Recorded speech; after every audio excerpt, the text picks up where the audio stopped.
Section 1. You will hear a man talking to a woman on the phone about booking a room for an event. First, you have some time to look at questions 1 to 6.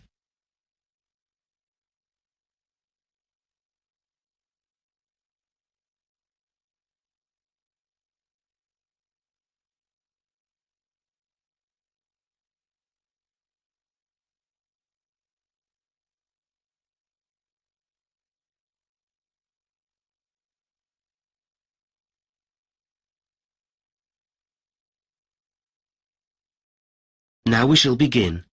You should answer the questions as you listen, because you will not hear the recording a second time.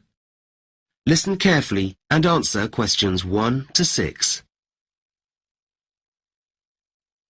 Silverton Hall event booking. Jenny speaking. How can I help you? Oh, hi. I'd like to book the hall for an event that I'm planning to hold. What date did you have in mind? Well, I was hoping for the 15th of January.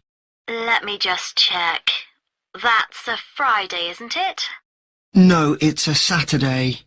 Ah, just a minute. I'm looking at last year's calendar. Yes, you're right.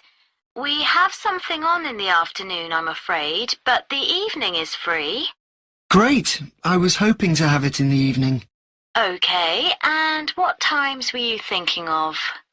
Well, the event is from 8 p.m. until 11 p.m. But I suppose we'll need to book it a bit earlier to set everything up, and a bit later to clear up at the end. Yes, you will. So, shall we say 7:30 to 11:30? Would that be okay? Yes, that'll be fine. So, what kind of event is it?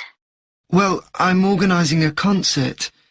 Some of my friends and I play musical instruments, so we're hoping to get together and we're inviting all of our friends to come along. Oh, that sounds like fun. What do you play? The guitar, and my friend Jack plays several instruments. Great.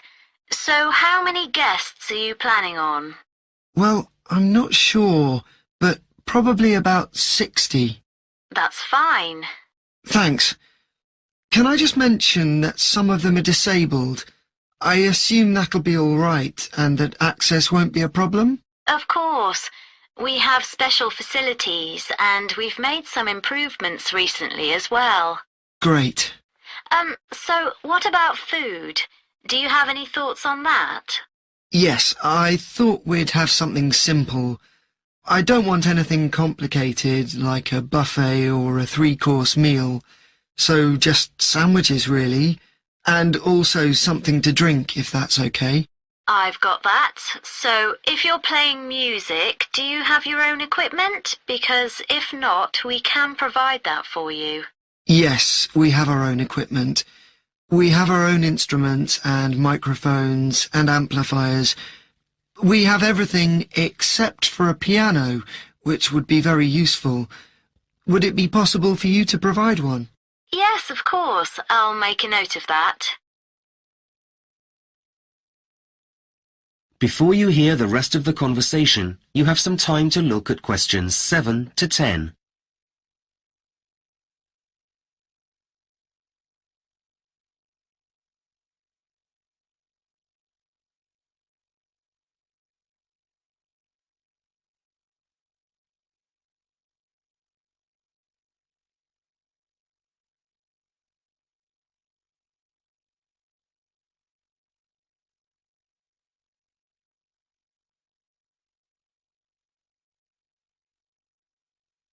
Now listen carefully and answer questions 7 to 10.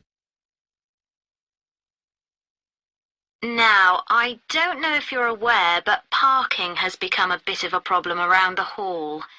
Well, actually, it's a problem all over the centre of town. And so we do offer some transport solutions. Oh, well, we were planning on driving to the hall. I wouldn't recommend that. We do have a coach that will pick everyone up and take them home at the end of the evening. It costs a bit extra, but does work out cheaper than taking taxis. Would you be interested in that? Yes, please. and I guess that would be easier than trying to park all our cars. It certainly would. Now, I think I have all the details. Let me just add up the costs. That comes to £250, but I'll reduce it to £225 as we have a 10% discount from now until March. Well, that's great. Thank you so much. And now I just need a contact name. I guess that would be you, right? Yes, that's right. It's Rob. Okay. And your family name? It's Yesowski. I'll spell that for you. It's Jezowski.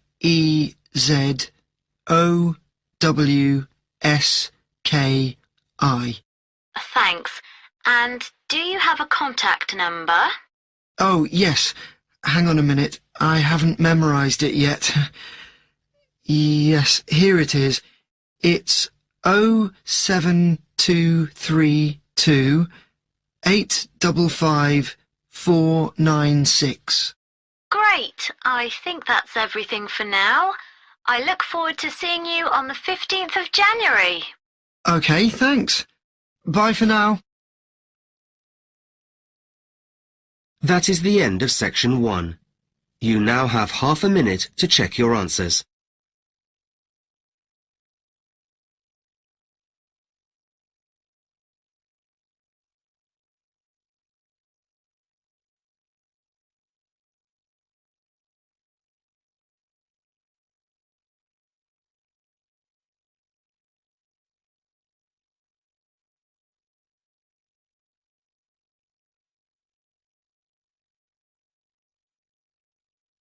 Now look at section 2. Section 2. You will hear a manager talking to new employees at a coffee processing factory. First, you have some time to look at questions 11 to 16.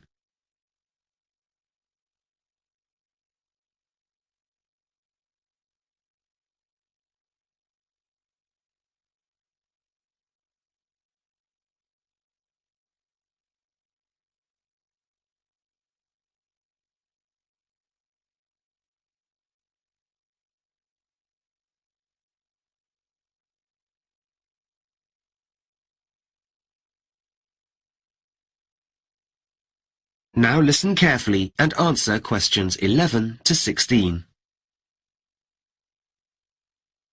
Welcome to Coffee Incorporated, where you'll be starting work next week. Today's all about orientation, so first I'm going to talk you through the coffee processing that we do here at the factory. Coffee beans are like a stone inside a fruit, and in what's known as the wet process, the outer covering of skin and fruit is removed before the beans are dried. Wet processing involves the fruit being immersed in water in order to sort which fruit can and can't be used. Any bad fruit will float and can be thrown out at this point. This reduces levels of pollution from dirty waste that some other methods produce, though, admittedly, some people do say the wet process reduces flavor, too. After the fruit has been removed, we are left with the beans, which have to be dried to a water content of about 10% before they can be used to make coffee. We do this by machine. This is the way it's done where there are limits in terms of workspace, as is the case here.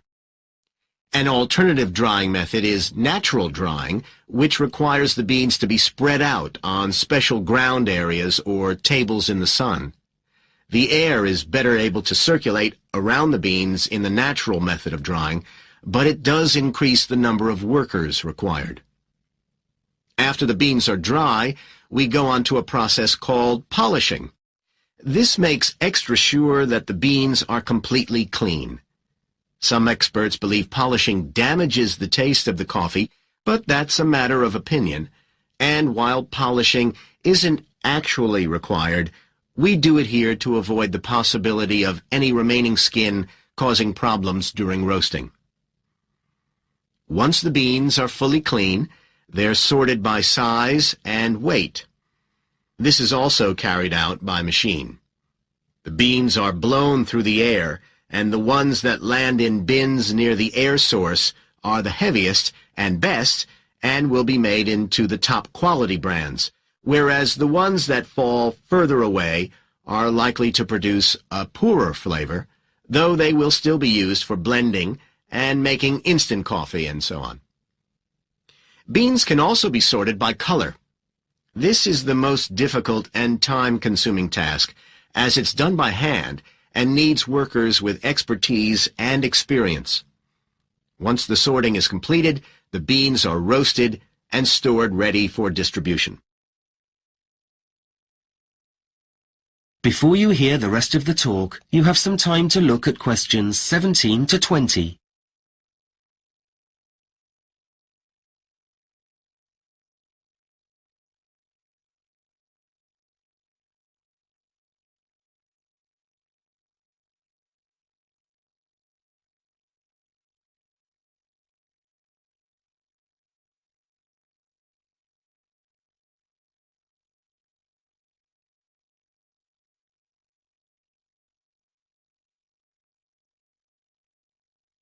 Now listen carefully and answer questions 17 to 20. In a moment, I'm going to take you on a tour of the building and we'll see where all of those processes take place. First, I'll take you through to reception, where you'll sign in and out each day. This is important for fire regulations. That's located next to the visitor center, where we hold tours for the public. Do pop in one afternoon when it's open. As well as seeing the working part of the factory, we have a treat for you, and that's the tasting room, where you'll get to try some of the products we make, and which we sell a selection of in our staff shop. These are available to staff at a discount. For one day only, you can choose something there for free, as our welcome to you. Ordinarily, we'd finish the tour with lunch in the staff canteen. It's being repainted at the moment, so we'll have some sandwiches here in the training room instead. I'm going to hand you out some protective clothing in a moment. Good to see you're all wearing sensible shoes, which we requested for the tour, so thank you for that. There are some caps in the basket near the door over there. Please collect one, even if you have very short hair. They're essential in all food production areas these days. We won't be handling anything today, though ordinarily you'll be wearing gloves to work with the beans. In a moment, I'm going to hand you out a badge with your name on. This is so we can get to know each other better. And hopefully, you've all remembered pen and paper, as I'll be giving you plenty of information to make a note of. That is the end of section 2. You now have half a minute to check your answers.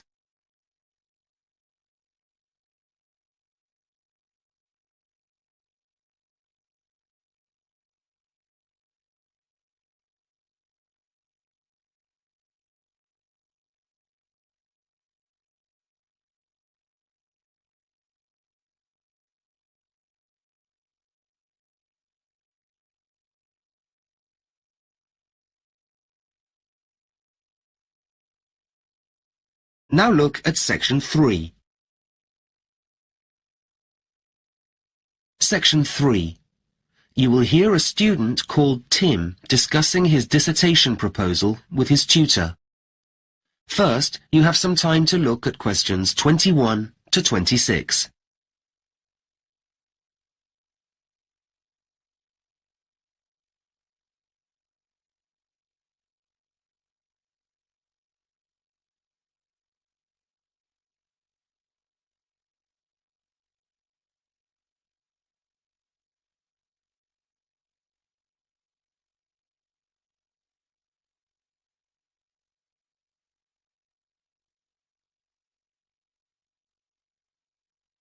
Now listen carefully and answer questions 21 to 26. Have you had any ideas about your dissertation proposal, Tim? I'm definitely doing something about saving dying languages, languages that are in danger of becoming extinct. Sounds like an interesting idea. How are you going to focus your project? Well, my grandmother's first language is spoken by only a handful of people now, So I'd like to record an interview with her that can be kept in an archive, which she was really keen to do when I asked her about it. I know there are linguists already working on recording dying languages, and when we focused on that in class, I realised I wanted to do something for my grandmother's heritage. I wanted to discuss with you how to go about it. You'd have to think carefully about what to include, of course. Something about the impact of technology, perhaps. You mean the fact that technology allows people to communicate at the click of a mouse across the world, so it contributes to languages becoming endangered? Mm-hmm. I know this has resulted in lots of languages disappearing because people use international languages like English to communicate instead of their own. That's why it's important to make an effort to conserve them. So, in your introduction, you could talk about the negative impact of globalization on minority languages. Right, I'll mention that. And the media's had an enormous impact. Schools teach in the standard languages of a country rather than minority ones. That means young people lose the language skills of earlier generations because they aren't exposed to them as they would have been in the past. I'll definitely put that in. Good idea. I mean, take me for instance. I'm not a fluent speaker of my grandmother's first language, so most of the time we speak in English. Well, exactly. And then what are you going to say about how we can actually save dying languages? Well, I realise that there are organisations working to conserve them by creating libraries of audio and video material that document and conserve languages for future generations. That's what I'd like to contribute to. Though I doubt whether it's possible to save my grandmother's language. There are so few people who speak it, I can't see why anyone would try to revive it. I don't think it's going to become anyone's first language again. Though if I do this, at least there will be a record of it. And it may be that recording minority languages can save some of them from dying out. I don't get how, if no one's learning them as their first language. Well, the data that's collected isn't just stored away and forgotten about until someone rediscovers it in the future. It can be used to develop teaching materials within communities, so local children have learning tools they've never had access to before. You know, they can listen to and see these languages written down. Oh, right. I've also heard something about recording oral literature. What does that mean? Is it to do with how languages and culture are bound together? Exactly. Team members from the organisations we're talking about travel to remote communities and record their stories, rituals, songs. So it's not just language that's conserved. I see. It's like some of the traditions in my family that have come from my grandmother's community. It's important to me to keep those alive too. Hopefully I'll have my own grandchildren to pass them down to. And even if my grandmother's language itself doesn't survive, then at least some of the history and culture will. Before you hear the rest of the conversation, you have some time to look at questions 27 to 30.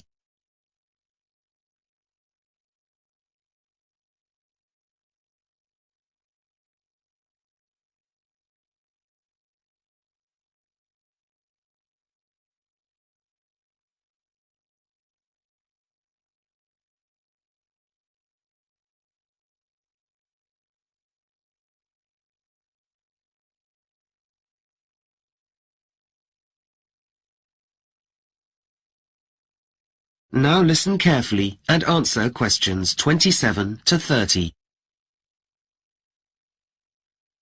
So, talk me through your plan concerning interviewing and recording your grandmother. I want it to be useful.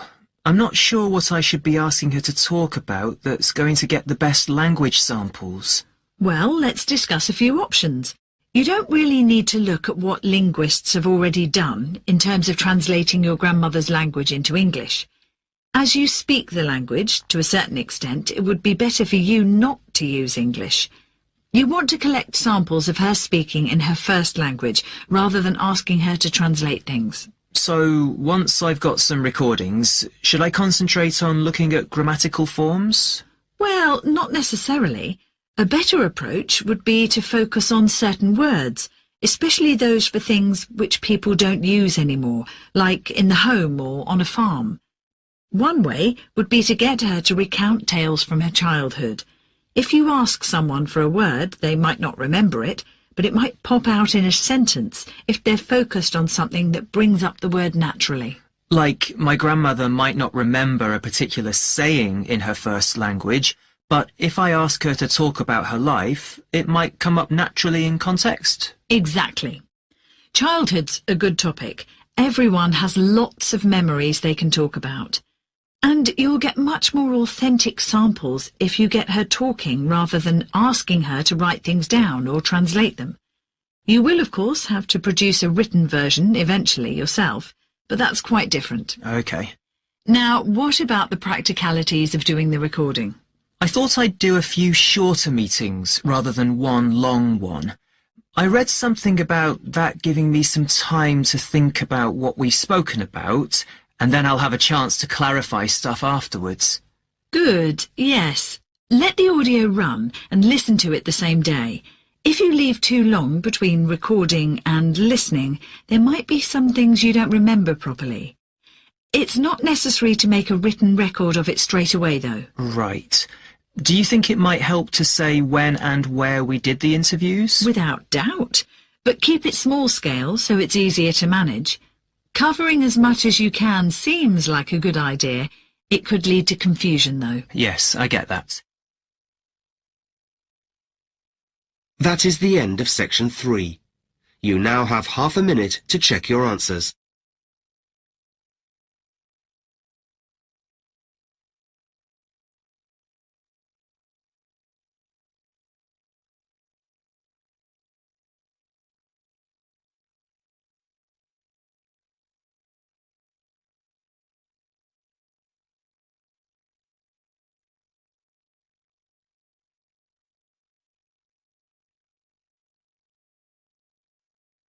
Now look at section 4.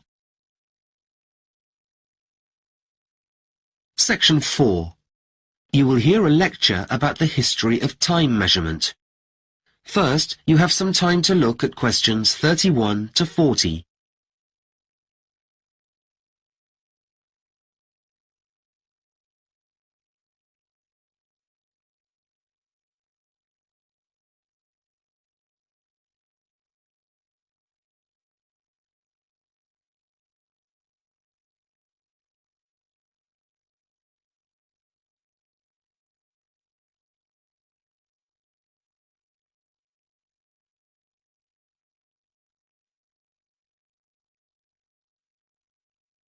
Now listen carefully and answer questions 31 to 40. Hello. Today, I'm going to be talking about the history of the measurement of time, something we all take for granted now.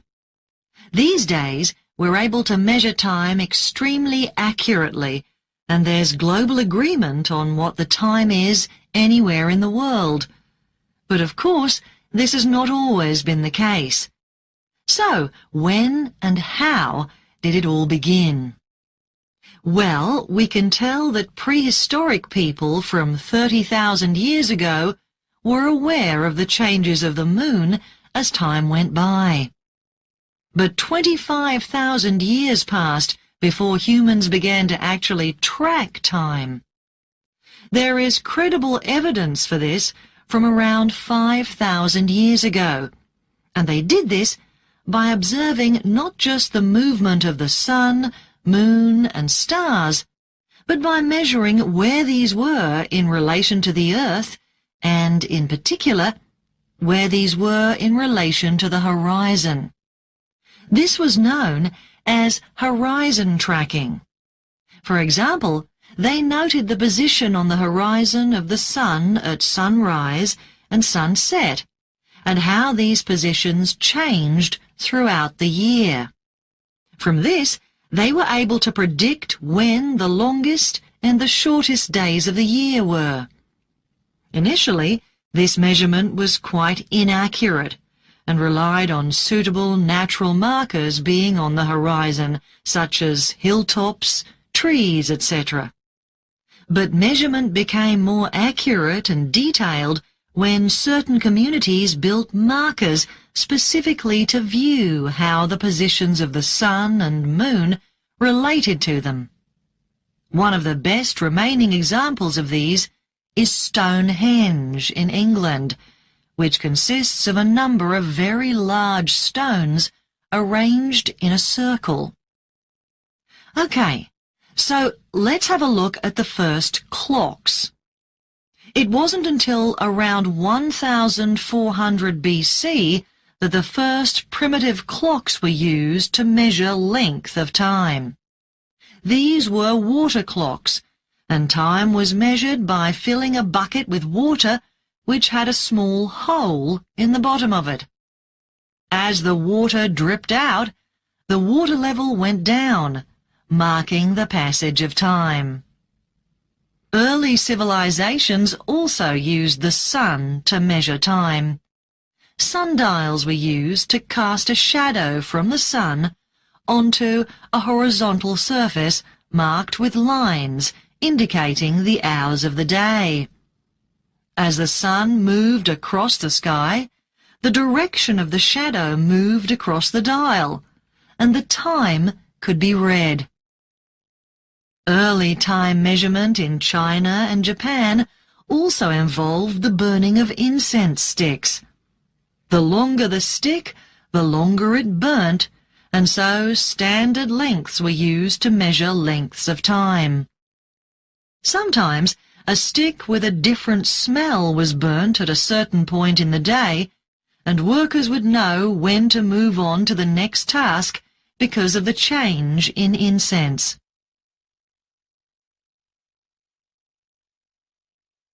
Let's now look at mechanical clocks.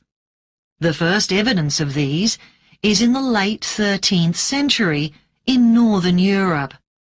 They were made of iron, rather large and heavy, and the wheels of the clock were driven by a weight, which slowly descended.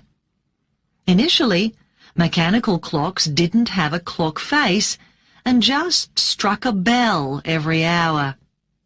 They were also only accurate to the nearest quarter of an hour, but it didn't matter if the time wasn't quite right, because there was only one clock in each community. However, when people travelled to other communities, they discovered the time there was different. This first became a real problem with the introduction of the railways in the 1840s. Up until then, sundials had been the most accurate way of telling the time, but these were dependent on shadows made by the sun, and this was too inaccurate for producing timetables. This meant that there was a need for a nationally agreed time system, and in 1847, the time at Greenwich in London was taken to be the point on which the national time was based. There was inevitably a lot of resistance to this in the middle decades of the 19th century.